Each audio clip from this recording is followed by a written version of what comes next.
দীর্ঘদিন ধরে চড়া মাছের বাজার, তবে এবার কিছুটা কমেছে ইলিশের দাম। বিক্রেতারা বলছেন সরবরাহ বাড়ায় দাম কমতির দিকে, সামনে আরো কমবে। ইলিশ মাছের দামটা 100-200 টাকা করে কমছে, আর রুই মাছ এগুলো আগের মতো হয়।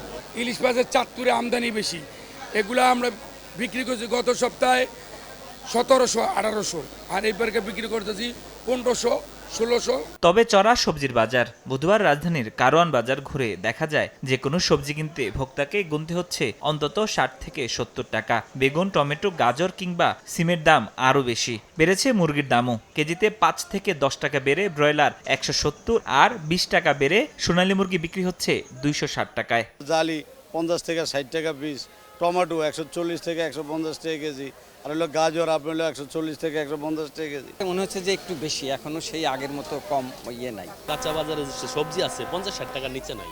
আর গাজরটা নিলাম, এই গাজরটা নিচ্ছি 150 টাকা কেজি গাজর।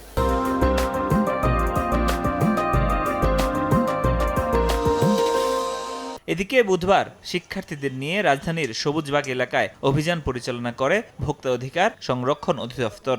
এ সময় নোংরা পরিবেশ, মেয়াদোত্তীর্ণ পণ্য প্রদর্শন ও পণ্যের গায়ে লেভেল না থাকার দায়ে 4টি প্রতিষ্ঠানকে 1 লাখ টাকা জরিমানা করা হয়। মিষ্টি এবং দই বিক্রির জন্য সংরক্ষণ করা রয়েছে, সেগুলো উৎপাদনের তারিখ নিয়ে আমাদের কনফিউশন ছিল, কোনো স্পেসিফিক তথ্য তারা দেখাতে পারছে না। এছাড়া একই সাথে কিছু কোল্ড ড্রিঙ্কস এবং জুস এগুলো মেয়াদোত্তীর্ণ পাওয়া গেল, বিস্কিট সেগুলো মেয়াদোত্তীর্ণ পাওয়া গেল।